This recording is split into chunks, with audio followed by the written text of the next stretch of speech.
Hello, ഇന്ന് നമുക്ക് ഇതിനെ എങ്ങനെയാണ് നമ്മുടെ മീൻകറിയിലിടുന്ന കറുത്ത പുളിയാക്കി എടുക്കുന്നതെന്ന് നോക്കിയാലോ. ഇത് കുടംപുളി, മീൻപുളി എന്നൊക്കെ പറയുന്ന ഒരു ടൈപ്പ് പുളിയാണ്. ഇവിടെ ഇത് ഒരുപാടുണ്ട്. ഇത് മരത്തിലായിട്ടാണ് കായ്ക്കുന്നത്, നന്നായിട്ട് പിടിക്കും. താഴെ വീഴുന്ന മുള പൊട്ടിയിട്ട് വീണ്ടും ഒരുപാട് കിളിക്കും. ഇവിടെ ഒരുപാട് മരങ്ങളുണ്ട്. നന്നായിട്ട് പഴുത്ത കായ ഇതുപോലെ താഴെ വീഴും. നമ്മളത് പെറുക്കി എടുത്തിട്ട് പൊട്ടിക്കുക ചെയ്യുന്നത്. പൊട്ടിക്കുമ്പം അതിൻ്റെ അകത്ത് നല്ലൊരു കാമ്പുണ്ട്. അതൊരു പൾപ്പായിട്ടുള്ളൊരു ഫ്രൂട്ടാണ്. നമ്മൾ ഏകദേശം മാംഗോസ്റ്റിൻ പോലെയൊക്കെ ഇരിക്കും. ചെറിയൊരു മധുരമാണ് കഴിച്ച് നോക്കിയാൽ, പക്ഷെ നല്ല പുളിപ്പുണ്ടാവും.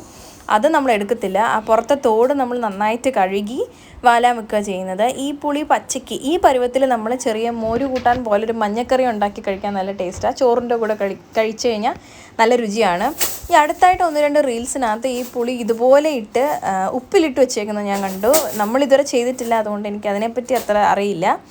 നമ്മളിവിടെ ചെയ്യുന്നതെന്ന് പറഞ്ഞാൽ ഇതിങ്ങനെ പൊട്ടിച്ചിട്ട് നന്നായിട്ട് വെള്ളത്തിൽ കഴുകണം. കാരണം എന്തെങ്കിലും അഴുക്കുണ്ടോ, തറയിൽ വീണ് കിടക്കുന്നതല്ലേ, അത് നന്നായിട്ട് കഴുകിയിട്ട് നമ്മൾ നിരത്തി പായയിലോ ഇതുപോലെ ചാക്കിലോ ഇട്ടിട്ട് ഉണങ്ങും.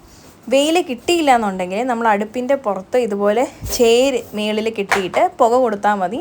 അത്യാവശ്യം നന്നായിട്ട് ഉണങ്ങിയും അല്ലെങ്കിൽ ഒന്ന് വെള്ളം വലിഞ്ഞിട്ട് ഒന്ന് ഉണങ്ങി കിട്ടും. എന്നിട്ട് നമുക്ക് വെയിലത്ത് വെക്കാം. ഇത് പല സ്റ്റേജസ് ആയിട്ട് ഉണങ്ങി കിട്ടിയ പുളികളാണ്. ചിലത് ഉണങ്ങി വരുന്നതേ ഉള്ളൂ, ചിലത് ഉണങ്ങിയതുണ്ട്. ഇത് ഏകദേശം പരുവായി, എന്നാലും കളർ മാറാനുണ്ട്. ഈ കാണുന്ന പുളി അത്യാവശ്യം നന്നായിട്ട് ഉണങ്ങിയതാണ്. ഇതൊന്നുകൂടെ ചൂട് പിടിപ്പിച്ചിട്ട് നമ്മൾ ഉപ്പും അതുപോലെ വെളിച്ചെണ്ണയും കൂടെ പുരട്ടി ഭരണിയിലാക്കി വെക്കുകയാണ് ചെയ്യുന്നത്. ചിലർക്കൊക്കെ അറിയായിരിക്കും, അറിയാത്തവരുണ്ടെങ്കിൽ കാണണേ. വീണ്ടും കാണാം.